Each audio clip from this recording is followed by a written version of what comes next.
Manchester. Much has changed since the colourful music scene of the 1990s, which saw icons such as Oasis, Inspiral Carpet and the Happy Mondays. But now it would seem there is a new music scene brewing within Manchester. I'm Ben O'Regan, here today for Pod Music Vlog to interview False Advertising. They brought back a much needed crunch to the independent music scene of the UK, and I'm going to find out what's been happening and what is still yet to come.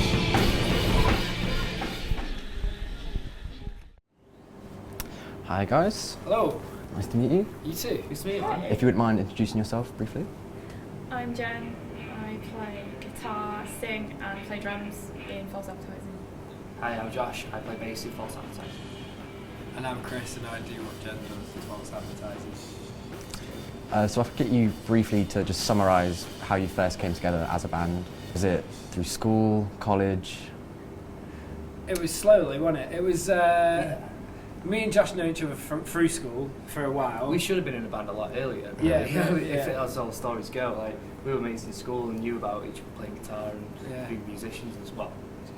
As kids in school playing guitar and stuff, but we never actually joined a band in high school, did we? No, it was when I was unemployed that we met. Yeah. And couldn't straight out of university into a recession. But anyway, I met Jen. Well, I've known Jen for a while as well through going to Leeds Festival with mates and stuff like that.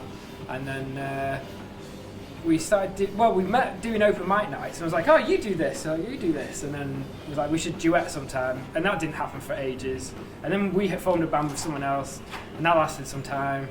And then that was split up, and then we formed another band because why not? Yeah. Yeah. So we had like a really nice rehearsal space, and we just kind of kicked around ideas for a bit, like for about half a year. And we played some gigs. Yeah, sort of incubated a few ideas, didn't it? Yeah, it was really nice, and then but unfortunately it didn't really work out. But it maybe helped us exercise some of our worst ideas. Get those out. Don't use those anymore. Let's pretend that didn't happen for a little bit and then start again. Now let's do a cool band. Creative burst. Yeah. Little inside secret is we tried to invent blue. No. I know. We're not saying that anymore. Well, we did. We What tried is to it? invent a scene that didn't happen. So. Is that a genre? Yeah. It was a genre. It was a God. mix of genres.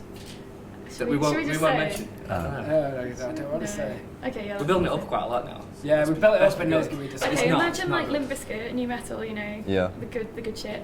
With Corn. and you. Corn. Yeah. Mud. So And Yeah, also, what was the other side? I like Black Keys and stuff. Yeah, like Bluesy stuff. Yeah. blues. So we're going to invent blue metal. Blue metal. BLU. Blue metal. BLU. So cool, right? What a good idea. Yeah, it didn't work. It was terrible. None of Yeah. tried it, none of though. us can rap, so. I think we all got behind the name before we were like kind of invested in the sound. How did you two decide between who's going to play drums and who's going to play guitar and sing on a track? Because Or we both played guitar and sang, and neither of us drummed particularly well. okay, So we were like, well, let's both drum because that's fair. so combine the skills. Spread the pain over a little bit. Yeah. I don't know, we both really sort of secretly, but maybe a little bit more confidently than we should have been, liked playing drums. Like I grew up really lucky, able to have a drum kit in my parents' garage, so I used to go in like every night and play drums when I was really young, like along to all my favourite albums, and that was my experience of drumming. Okay. So I was like, I love drums, they're my favourite, but then I didn't realise I was really enthusiastic about drums. I think we both were. But when you live in a city and you've got nowhere to put your drums or whatever, I didn't really have any drums. Like I said before, when I was unemployed, I got like a £100 drum kit because might as well learn drums while I'm You unemployed. bought that off Ash Pembury, didn't you? Yeah. We had a little band ages ago, didn't we? Little band, because we were in a little practice room, so we were smaller. Doing like some math stuff that you'd written, actually. I remember that. And that's when we actually first did some music together for the first time, I think. And then I remember when you rang, it was like, hey, we've got a band, George. Yes, okay. Yeah. And here we are. I've seen that you guys went to America. You played South by Southwest. Would you like to talk about that? How did that go? Oh man, that was amazing. So many people have asked me about this. Like, how was it? Yeah. I don't know where to begin with it. I remember because I was so humbled to be there in the first place. Because what an honour it is. It's a great place to be, and the opportunities there are so immense that it was just a really nice experience, and It's a bit I surreal. remember soaking it in, like every moment as it happened, like thinking, oh, I'm so lucky to be here. That I've got so much detail of memory about it. I don't even know where to begin with it. Yeah. It's really tricky. Whereabouts was it in America? In Austin. Okay, so Texas. Yeah, Texas, it's such yeah. an That must be awesome great. city. It's Yeah. so good. Yeah, it's a very liberal city and a very not liberal state. And everyone who you meet there seems to want to tell you that. Yeah. So how did you feel playing to the crowd in Austin? Like, what was that like It compared was to a crowd in England? It was weird at first. I felt, well, we basically got there, and by the way, there's at any time in Austin, I don't know, I did work this out before we went, I can't remember now, but it's something like there's at least 100 other bands playing when you're playing. Like there's like 200 venues. So it's crazy. It's like they're all very small venues, but you, like everyone's obviously, there's so many people there that you'd kind of do really terribly to get like not an audience. Yeah. So we were really, really lucky. We managed to get a really good slot, which we weren't meant to have because another band had visa issues. So we got there on the Saturday night, and we were going to be there for just over a week. And our shows are meant to be on like the Wednesday and the Thursday, and we got there and we had this show.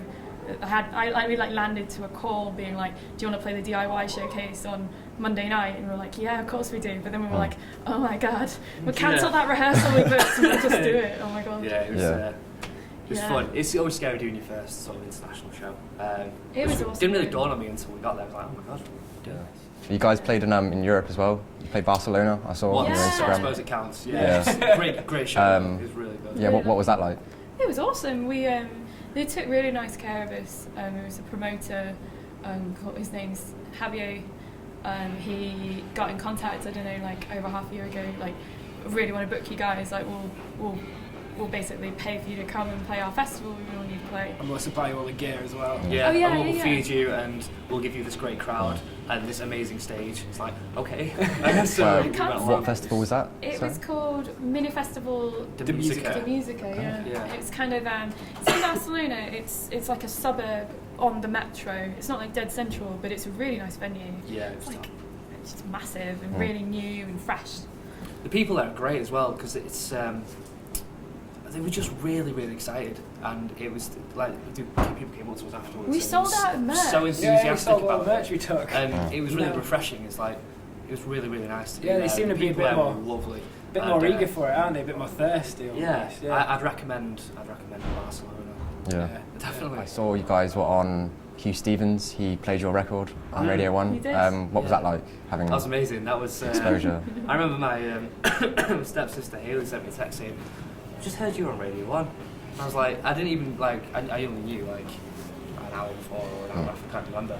But I was just like, oh, she was listening. She was actually live listening to that. I was like, yeah, I don't really know what to think yet. I felt a bit numb, a bit of a childhood dream, I suppose. think- Isn't it anyone's though to be Yeah, on definitely. a big radio station like that? It's really cool. Because we've done the classic thing of uploading it through the introducing uploader, which Okay. all the bands like our level do, and try like cross their fingers and hope that the introducing team in their area will pick it up. And so we hadn't had any plays from anywhere else on introducing, and I just got this email like, it's being played live right now on Radio 1. Yeah. And it was at about, it was like before 12 o'clock, but it was around then. Like, so I just got back from practice or something, and I'd just gone and sat on the sofa. I was like looking at my phone, I was like, Radio 1, Radio 1, Radio 1. And I like messaged you guys, I was like, oh my god! And then I realised I could try and listen to it live. I was like, is it happening now? And I went on it and I heard the end of it. And I was just like, but we've actually got a new single set to come out in June. Okay. So that's called Honest. Yeah. I think Are we it's still Honest. calling it Honest? Well, we were having a debate about we'll talk about this. It's Honest Yeah. will definitely be in the title. It's going to come out in June. In June, yeah. Yeah. So Exclusive. that's going to have Exclusive. Yes. a video and stuff. So that will be happening soon. So that's new. And then we're going to have another single, possibly an EP, depending on like TBC. We're going to do something basically because we're going to tour in September. Yeah. And we're going to do something to make that good. In terms of a release. We also recorded a song with for Low 4 Studios with Dan, Jamie and Brendan, and they've done us one of the best recordings that we've ever done. Like, they are so good. Brendan did Go Go Penguins album and all the Dutch Uncle Dutch stuff Uncle as stuff. well. Yeah. Okay. So that might be on its way soon at some point. Obviously. Yeah. September. What can we expect from it compared to your first album? Is it a darker sound, lighter sound? That's a good question. I'd say neither. It's probably just not even refined. It's just evolved. You guys are still unsigned, I believe. Mm-hmm. As an unsigned band, how do you get in touch with your fan base? I know you run your Instagram yourself, like your social media platforms. So how have you found that, as well as being a band, like managing that side of it? It's kind of everything, I guess, the internet. I think when we first launched our band, we obviously existed as a band, we were working as a band, but we didn't tell anyone until we launched our social media profiles, and that was the difference between us never existing and suddenly becoming a thing. Being And official. we're like, oh my god, you have a song and stuff. So I think it is so important. I don't see how, well, I guess if we were in a different time where it didn't exist, we would have just started playing gigs and hope word of mouth would spread enough.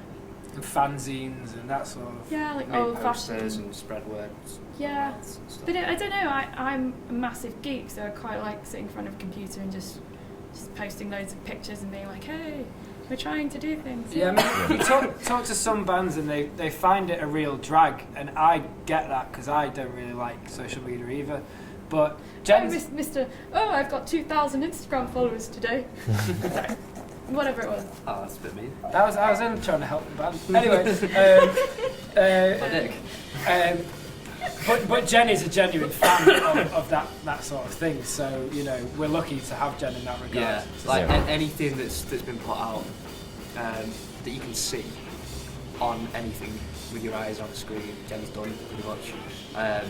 To do with our band. So, Because I was reading, so people it's like your skill with it's awesome, and it's really cool to have that ability within any business, let alone a band. It's really cool. Like, we don't have to source that from elsewhere. Jen can do it.